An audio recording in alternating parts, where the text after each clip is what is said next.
আসসালামু আলাইকুম।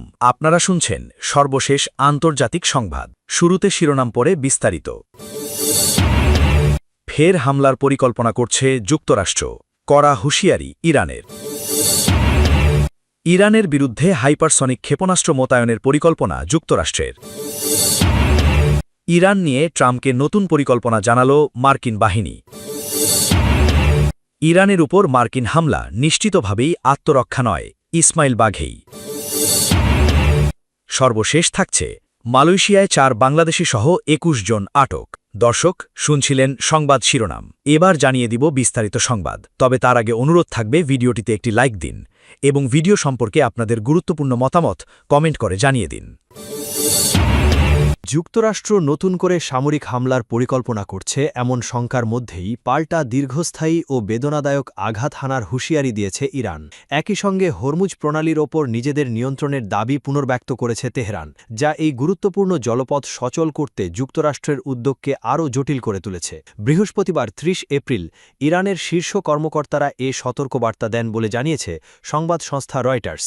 প্রতিবেদনে বলা হয়, যুক্তরাষ্ট্র ইসরায়েল বনাম ইরান যুদ্ধের 2 মাস অতিবাহিত হলেও এই গুরুত্বপূর্ণ সমুদ্রপথটি এখনও বন্ধ রয়েছে, যা বিশ্বের 20% তেল ও গ্যাস সরবরাহকে বাধাগ্রস্ত করেছে।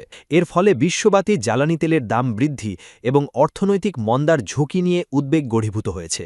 7 এপ্রিল থেকে একটি যুদ্ধবিরতি কার্যকর থাকলেও সংঘাত নিরসনের প্রচেষ্টাগুলো বর্তমানে অচলাবস্থায় পড়ে রয়েছে। ইরানের তেল রপ্তানির উপর মার্কিন নৌ অবরোধের প্রতিক্রিয়ায় তেহরান এখনও প্রণালীটি বন্ধ করে রেখেছে, যা তাদের অর্থনীতির মূল চালিকা শক্তি।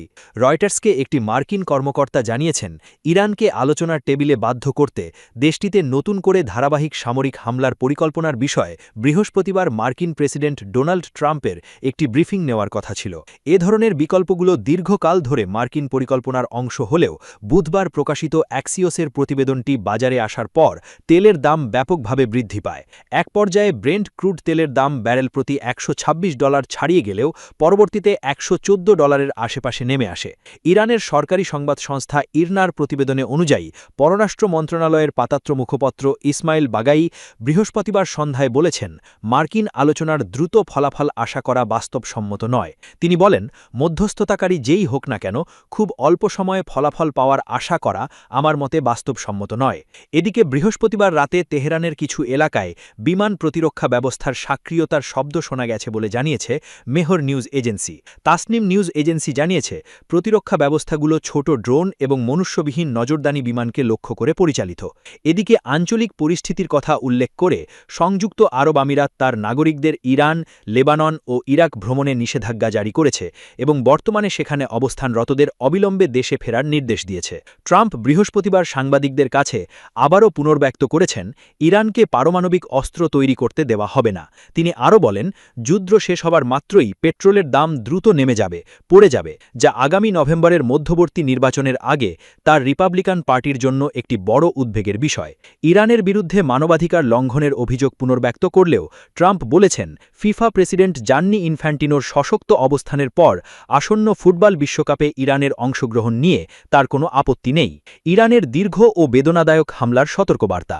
ইরানের রেভলিউশনারি গার্ডের একজন ঊর্ধ্বতন কর্মকর্তা রয়টার্সকে বলেছেন, ইরানের ওপর নতুন কোনো মার্কিন হামলা, যাই সীমিত হোক না কেন, অঞ্চলে মার্কিন অবস্থানগুলিতে দীর্ঘ ও বেদনাদায়ক আঘাত ডেকে আনবে। অন্যদিকে আকাশ বাহিনীর কমান্ডার মাজিদ মুসাভি ইরানি গণমাধ্যমে বলেছেন, আমরা দেখেছি আপনাদের আঞ্চলিক ঘাঁটিগুলোর কি হয়েছে, আমরা আপনাদের যুদ্ধবহরগুলিরও একই পরিণতি দেখব। ইরানিদের উদ্দেশ্যে একটি লিখিত বার্তায় সর্বোচ্চ নেতা আয়াতুল্লাহ মুজতাবা খামেনি বলেছেন, তেহরান হরমুজ প্রণালীতে নতুন ব্যবস্থাপনার অধীনে শত্রুদের খবরদারি দূর করবে।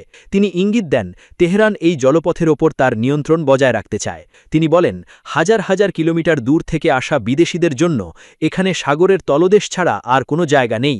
জাতিসংঘের মহাসচিব অ্যান্তোনিও গুতেরেস গড়ীভূত পড়েছেন, এই অচলাবস্থা বছরের মাঝামাঝি পর্যন্ত চললে বৈশ্বিক বৃদ্ধি হ্রাস পাবে, মুদ্রাস্ফীতি বাড়বে এবং কোটি কোটি মানুষ দারিদ্র্য ও চরম ক্ষুধার মুখে পড়বে। বিভিন্ন বিকল্পের পরিকল্পনা। যুদ্ধের সময় হরমুজ প্রণালী দিয়ে প্রায় সব ধরনের জাহাজ চলাচল বন্ধ করার পাশাপাশি ইরান, ইসরায়েল ও উপসাগরীয় কয়েকটি দেশে মার্কিন বাজে ও কাঠামোতে ড্রোন ও মিসাইল হামলা চালিয়েছে। অ্যাক্সিওস জানিয়েছে, ট্রাম্পের ব্রিফিংয়ের একটি পরিকল্পনায় বাণিজ্যিক জাহাজ চলাচলের জন্য প্রণালীর অংশ দখল করার উদ্দেশ্যে স্থলবাহিনী ব্যবহারের প্রস্তাবও আছে। কর্মকর্তারা জানিয়েছেন, ট্রাম্প মার্কিন অবরোধের মেয়াদ বাড়ানো বা একতরফা বিজয়ের ঘোষণার বিষয়টিও বিবেচনা করছেন। সংঘাত পরবর্তী পরিস্থিতির প্রস্তুতি হিসেবে মার্কিন স্টেট ডিপার্টমেন্ট ১ মের মধ্যে বন্ধু রাষ্ট্রগুলোকে মারিটাইম ফ্রিডম কনস্ট্রাক্ট নামক একটি নতুন জোটে যোগ দেওয়ার আহ্বান জানাতে পারে। ফ্রান্স ও ব্রিটেন এই জোটে আগ্রহ দেখালেও তারা জানিয়েছে যুদ্ধ শেষ হলেই কেবল তারা সহায়তা করবে। মধ্যস্থতাকারী দেশ পাকিস্তান উত্তেজনা এড়ানোর চেষ্টা করছে এবং ওয়াশিংটন ও ইরানের মধ্যে সম্ভাব্য চুক্তির বিষয়ে বার্তা আদান প্রদান করছে বলে একটি পাকিস্তানি সূত্র জানিয়েছে। ইরান, যুক্তরাষ্ট্র, তেহরান। ইরানের বিরুদ্ধে হাইপারসনিক ক্ষেপণাস্ত্র মোতায়েনের পরিকল্পনা যুক্তরাষ্ট্রের।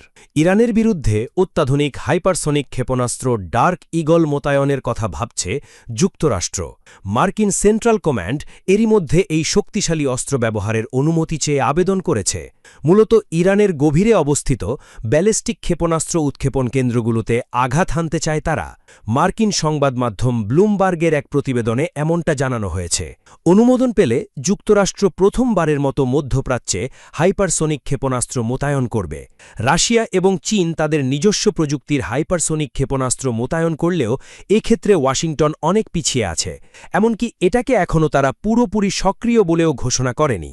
সেন্ট্রাল কমান্ডের দাবি, ইরান তাদের ক্ষেপণাস্ত্র লঞ্চারগুলোকে বর্তমানে ব্যবহৃত প্রিসিশন স্ট্রাইক মিসাইলের আওতার বাইরে সরিয়ে নেওয়ার পর ৩০০ মাইলের বেশি পাল্লার ওই ক্ষেপণাস্ত্র দিয়ে এখন আর লক্ষ্যবস্তুতে নিখুঁত আঘাত হানা সম্ভব হচ্ছে না বলেই হাইপারসনিক অস্ত্রের প্রয়োজনীয়তা দেখা দিয়েছে।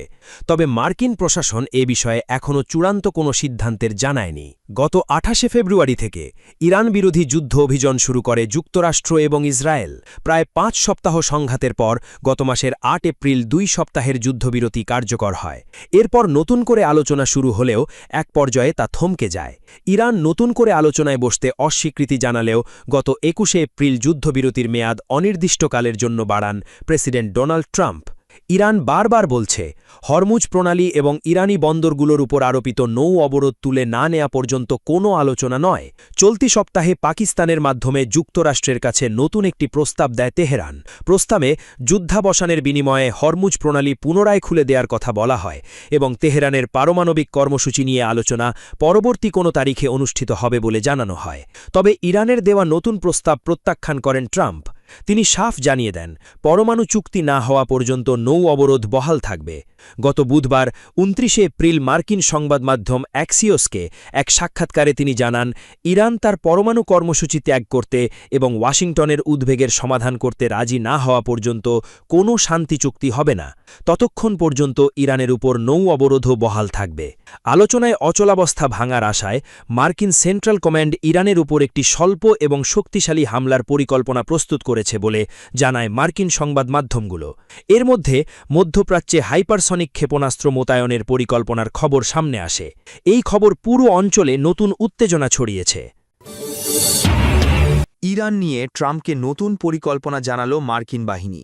ইরান ইস্যুতে মার্কিন প্রেসিডেন্ট ডোনাল্ড ট্রাম্পকে নতুন পরিকল্পনা জানিয়েছে সামরিক বাহিনী। একটি উচ্চ পর্যায়ের বৈঠকে তাকে পরিকল্পনার বিস্তারিত জানানো হয়েছে। শুক্রবার ১ মে আল জাজিরার এক প্রতিবেদনে এই তথ্য জানানো হয়েছে। মার্কিন সংবাদ মাধ্যম অ্যাক্সিওস জানিয়েছে, দুজন ঊর্ধ্বতন মার্কিন কর্মকর্তার বরাতে জানা গেছে, বৃহস্পতিবার সন্ধ্যায় প্রেসিডেন্ট ট্রাম্পকে নিয়ে একটি উচ্চ পর্যায়ের সামরিক ব্রিফিং অনুষ্ঠিত হয়। প্রায় ৪৫ মিনিটের এই বৈঠকে মার্কিন সেন্ট্রাল কমান্ডের কমান্ডার অ্যাডমিরাল ব্র্যাড কুপার এবং জয়েন্ট চিফস অফ স্টাফের chairman general Dan Caine president ট্রাম্পকে ইরানের বিরুদ্ধে সম্ভাব্য নতুন সামরিক পদক্ষেপের পরিকল্পনা উপস্থাপন করেন। সূত্র জানিয়েছে, এই বৈঠকে মূলত সম্ভাব্য বিমান হামলা বা সামরিক অভিযানের বিভিন্ন বিকল্প নিয়ে আলোচনা হয়েছে, কারণ যুক্তরাষ্ট্র প্রশাসন বর্তমানে ইরান ইস্যুতে পরবর্তী পদক্ষেপ কী হবে তা বিবেচনা করছে। এদিকে যুক্তরাষ্ট্রের সম্ভাব্য নতুন সামরিক অভিযানের প্রেক্ষাপটে পাল্টা দীর্ঘস্থায়ী ও বেদনাদায়ক আঘাত হানার হুঁশিয়ারি দিয়েছে ইরান। একই সঙ্গে হরমুজ প্রণালীর উপর নিজেদের নিয়ন্ত্রণের দাবি পুনর্ব্যক্ত করেছে তেহরান, যা এই গুরুত্বপূর্ণ জলপথ সচল করতে যুক্তরাষ্ট্রের উদ্যোগকে আরও জটিল করে তুলেছে। বৃহস্পতিবার ৩০ এপ্রিল ইরানের শীর্ষ কর্মকর্তারা এই সতর্কবার্তা দেন বলে জানিয়েছে বার্তা সংস্থা রয়টার্স। প্রতিবেদনে বলা হয়, যুক্তরাষ্ট্র ইসরায়েল বনাম ইরান যুদ্ধের ২ মাস অতিবাহিত হলেও এই গুরুত্বপূর্ণ সমুদ্রপথটি এখনও বন্ধ রয়েছে, যা বিশ্বের ২০% তেল ও গ্যাস সরবরাহকে বাধা বাধাগ্রস্ত করেছে। ফলে বিশ্বব্যাপী জ্বালানি তেলের দাম বৃদ্ধি এবং অর্থনৈতিক মন্দার ঝুঁকি নিয়ে উদ্বেগ ঘনীভূত হয়েছে। 7 এপ্রিল থেকে একটি যুদ্ধবিরতি কার্যকর থাকলেও সংঘাত নিরসনের প্রচেষ্টাগুলো বর্তমানে অচলাবস্থায় রয়েছে। ইরানের তেল রপ্তানির উপর মার্কিন নৌ অবরোধের প্রতিক্রিয়ায় তেহরান এখনও প্রণালীটি বন্ধ করে রেখেছে, যা তাদের অর্থনীতির মূল চালিকা শক্তি। ইরান, মার্কিন বাহিনী, যুক্তরাষ্ট্র, পরিকল্পনা। ইরানের উপর মার্কিন হামলা নিশ্চিতভাবেই আত্মরক্ষা নয়। ইসমাইল বাঘি, ইরানের পররাষ্ট্র মন্ত্রণালয়ের মুখপাত্র ইসমাইল বাঘি আমেরিকার চালানো হামলাকে আগ্রাসন হিসেবে আখ্যায়িত করে এর তীব্র সমালোচনা করেছেন।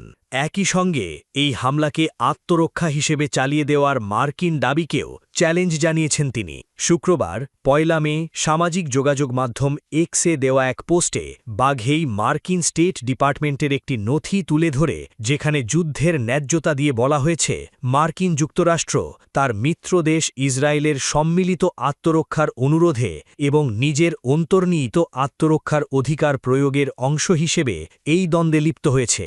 এই দাবির প্রেক্ষিতে বাগাই প্রশ্ন ছুড়ে দিয়ে বলেন, কিসের বিরুদ্ধে এই আত্মরক্ষা? তিনি আরও যোগ করেন, আমেরিকার আত্মরক্ষার দাবিকে বৈধতা দেওয়ার মতো ইরানের পক্ষ থেকে কি কোনো অসশস্ত্র হামলা হয়েছিল? অবশ্যই নয়। সবশেষে তিনি জোর দিয়ে বলেন, সুতরাং এটি কোনোভাবেই আত্মরক্ষা ছিল না, বরং এটি ছিল ইরান রাষ্ট্রের বিরুদ্ধে একটি স্পষ্ট আগ্রাসন। মালয়েশিয়ায় 4 বাংলাদেশি সহ 21 জন আটক। মালয়েশিয়ায় অভিবাসন আইন লঙ্ঘনের অভিযোগে বাংলাদেশি সহ মোট 21 জনকে আটক করেছে দেশটির অভিবাসন বিভাগ। জোহর অঙ্গরাজ্যের ইমিগ্রেশন পরিচালক রুশদি মোহাম্মদ দারুস জানান, অপস সাপু নামে পরিচালিত এক অভিযানে বাতো পাহাট এলাকায় তাদের আটক করা হয়।